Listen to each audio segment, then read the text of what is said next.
Mbak, rabi yuk. Galak rabi diragati, galak malah ngeragati. Rugi dong. Rugi kondi.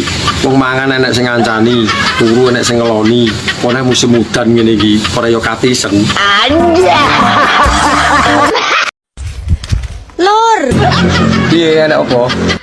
info Iki info apa?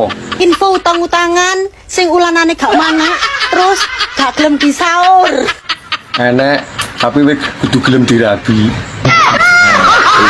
Ini parahnya.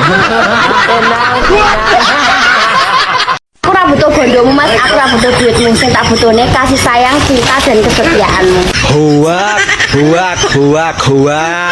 Wong wedok lek ngomong ngono kuwi iki lho huak. Ning nggih status kok. Laki dijak berteman nang TikTok wae lho. Didelok PP-ne, mlebu nang profile. Kone wis ketoke wajahe cocok ya lagi di fallback. Ngono lho. Kuwi sing mesti wong wedok kathek ning kaya ngono iki lho. Taombe uyon. Aku lu wis mandi, kowe ora teko-teko. Awakmu wis siap to? Ya biasanya cah wedok danjane jam-jaman, makanya aku nyantai. Sido apa ora? Yo sida, Sedolan apa ora? entana sik tak adus. Ayo lek mangkat. Engko nek jajan nganggo dhuwitmu ya. Aku ora didik.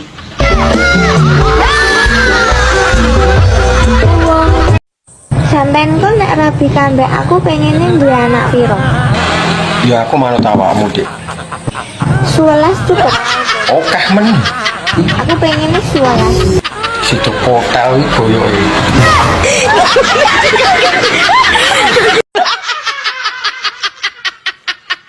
Pagi sayang. Pagi.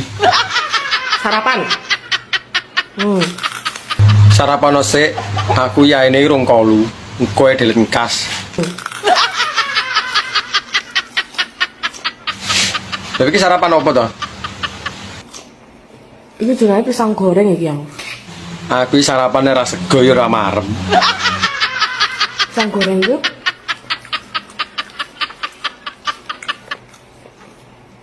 enak. Ya seenak gedangku. Lah gedang goreng sing mbok pangan kuwi lho. Teko gulu ngono wis ra enak rasane. Lah nek gedangku rasane lho ngantek teko jero-jero.